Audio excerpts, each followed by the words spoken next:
छात्रों, अब अपन बात करते हैं गैस टर्बाइन साइकिल जो है उसकी परफॉर्मेंस यानी इफिशिएंसी और वर्क रेशियो को इम्प्रूव करने वाले तीसरे मेथड्स की, जिसको अपन कहते हैं रीहीटिंग। रीजनरेशन और इंटरकूलिंग जो थे दो मेथड, उनके बारे में डिस्कस हो चुके हैं। अब अपन बात करते हैं रीहीटिंग की। छात्रों, ये स्कीमेटिक डायग्राम ऑफ रीहीटिंग जो है उसका आपको ये सामने दिखाया गया है। इसके यदि अपन एलिमेंट्स देंगे कौन कौन से एलिमेंट्स हैं, तो ये एक नंबर यहाँ पे आपकी एयर एंटर करती है कंप्रेसर के अंदर। कंप्रेसर में गैस कंप्रेस होती है। कंप्रेस होने के बाद में कंबशन चेंबर में हीट ऐड होती है। हीट ऐड के बाद में हाई प्रेशर और हाई टेम्परेचर की गैस अपन टरबाइन में भेजते हैं। तो ये जो टरबाइन है ये हाई प्रेशर टरबाइन कहलाती है। इस टरबाइन के अंदर एक्सपेंशन होता है और कुछ वर्क अपने को मिलता है। छात्रों, जो रीहीटिंग की जो अपन बात कर रहे हैं, तो जो एक्सपेंशन अपन जो टरबाइन में कर रहे हैं, सिंपल साइकिल गैस टरबाइन में आपने देखा है कि एक्सपेंशन सिर्फ एक सिंगल स्टेज में एक्सपेंशन होता है। यहां पर अपन क्या करते हैं, एक्सपेंशन आपका हाई प्रेशर टरबाइन में एक्सपेंशन करते हैं तो कंप्लीट एक्सपेंशन यहां पर नहीं होता और स्टीम को, इस जो एयर जो अपनी है, एयर को अपन यहां से बाहर निकाल लेते हैं। उसके बाद इस एयर को अपन रीहीटर में भेजते हैं और रीहीटर में भेजने के बाद में इस गैस का टेम्परेचर अगेन अपन इंक्रीज करते हैं बाय एडिंग द फ्यूल। तो रीहीटर जो अपन है, एक तरह से आप कह सकते हो कंबस्ट चेंबर की तरह ही बिहेव करता है और यहां पर अपन अगेन जो है हीट ऐड करते हैं और टेम्परेचर इसका बढ़ाते हैं। और जनरली ये कोशिश की जाती है कि जो 3 नंबर का पॉइंट है, कंबशन चेंबर से जो गैस बाहर आ रही है, तो यहां जो टेम्परेचर है वही टेम्परेचर कोशिश की जाती है कि जब रीहीटर से वापस गैस आपकी बाहर आती है तो जो 5 नंबर का पॉइंट है वहां पर जो टेम्परेचर है वो 3 नंबर का टेम्परेचर ही अपन अचीव करें, ये कोशिश की जाती है।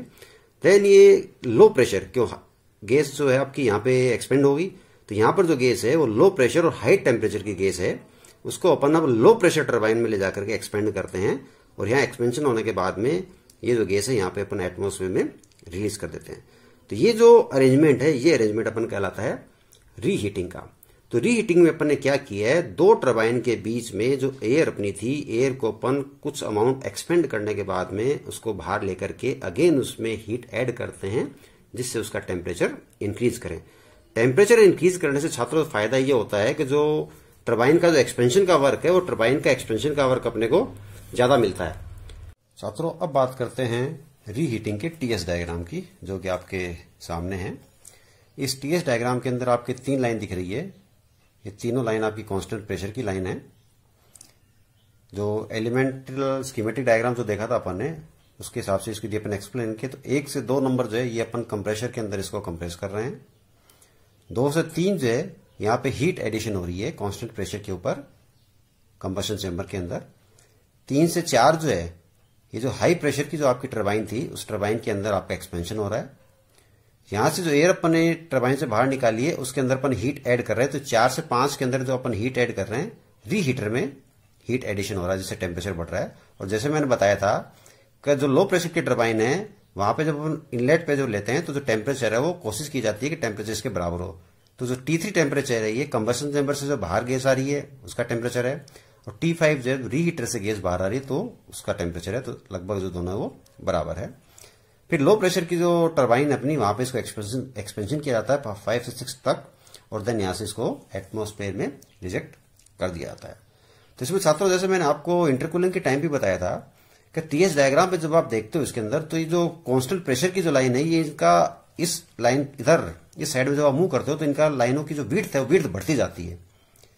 यदि अपन ने सिंगल टरबाइन को यूज की होती, यानी रीहीटिंग यदि अपन यूज नहीं करते, तो ये एक्सपेंशन को यहां से यहां तक एक्सपेंशन अपन करते हैं टरबाइन का, और यहां पे एक्सपेंशन करते हैं। रीहीटिंग को जो अपन ने किया तो एक्सपेंशन यहां से यहां तक हो रहा है। तो ये जो डिस्टेंस है यहां से यहां तक की, ये डिस्टेंस यहां से यहां तक से ज्यादा है। यानी H5 एंथैल्पी पॉइंट 5 पे, एंथैल्पी पॉइंट 6 पे यदि अपन ले, H5 माइनस H6 है, या आपका H4 माइनस इस पॉइंट पे जो भी एंथैल्पी होती उससे ये वाली एंथैल्पी ज्यादा है। तो यानी जो रीहीटर को जब अपन यूज करते हैं तो टरबाइन से वर्क अपने को ज्यादा मिलता है। तो इससे क्या होता है, जो वर्क रेशियो होता है, जिसको मैंने आपको डिफाइन किया था कि net work output upon work done by turbine. तो जब टरबाइन का वर्क आपका बढ़ जाएगा तो नेट वर्क आउटपुट है वो बढ़ जाएगा, जिससे वर्क रेशियो है वो इंक्रीज हो जाता है, और लगभग 20% के आसपास जो है वर्क रेशियो इंक्रीज होता है इसके अंदर। साथ ही साथ एक जो चीज अपन बात करें इफिशियंसी की, तो इफिशियंसी में क्या था, यदि अपन सिंगल टरबाइन को यूज करते हैं तो यहाँ पे एक्सपेंशन आपका यहां तक एक्सपेंशन होता है, तो जो हीट एडिशन थी वो हीट एडिशन आपकी यहां से यहां तक 2 नंबर से 3 नंबर पॉइंट थी। लेकिन जब आपने रीहीटर यूज किया है तो 4 से लेके 5 नंबर तक का जो पॉइंट है, ये जो हीट आप ऐड कर रहे हो रीहीटर में, ये आपने एक्स्ट्रा हीट ऐड की है। तो यानी हीट सप्लाइड जो है वो आपकी बढ़ गई है। तो इफिशियंसी का जो फॉर्मूला होता है वो net work output upon heat supplied. तो चूंकि हीट सप्लाइड आपकी बढ़ गई है तो इफिशियंसी, यदि अपन रीहीटिंग को यूज करते हैं तो इफिशियंसी आपकी कम हो जाती है। और ये देखा गया है कि जब रीहीटिंग को यूज करते हैं तो लगभग 10% के आसपास जो है वो इफिशियंसी आपकी कम हो जाती है। इसके साथ साथ छात्रों मैंने कहा था कि जो अपन टरबाइन के अंदर जो गैस जो एंटर होती है उसका टेम्परेचर मैक्सिमम रखने की कोशिश करते हैं। उसका एक सीधा सा कारण है कि वर्क रेशियो का जो फॉर्मूला मैंने आपको बताया भी रखा है, आपने पढ़ भी रखा है कि ये वर्क रेशियो का फॉर्मूला है 1 - T1 अपॉन T3 RP की पावर गामा - 1 अपॉन गामा। तो T1 आपका इनलेट के ऊपर टेम्परेचर और T3 जो है ये मैक्सिमम टेम्परेचर है जो कि टरबाइन के अंदर आपका एंटर करता है। तो इस T3 की लिमिटेशन आपकी जरूर है कि जो मेटेलर्जिकल कंडीशन होती है, जो मटेरियल अवेलेबल होता है जिससे अपन टरबाइन की ब्लेड बनाते हैं, ये उसकी लिमिटेशन है। पर मैक्सिमम टेम्परेचर आप इसको जितना बढ़ा सकते हो मेटेलर्जिकल कंडीशन को ध्यान में रखते हुए, तो ये जितना आप ज्यादा बढ़ाओगे ये पैरामीटर उतना ही कम होगा, और ये जब कम होगा तो 1 - तो ये वर्क रेशियो आपका बढ़ जाएगा। तो अपनी कोशिश की जाती है कि टरबाइन के अंदर जो एयर या गैस एंटर करती है तो उसका टेम्परेचर जितना ज्यादा हो उतना ज्यादा अपन रखें, जिससे वर्क रेशियो अपने को ज्यादा से ज्यादा मिले। धन्यवाद छात्रों।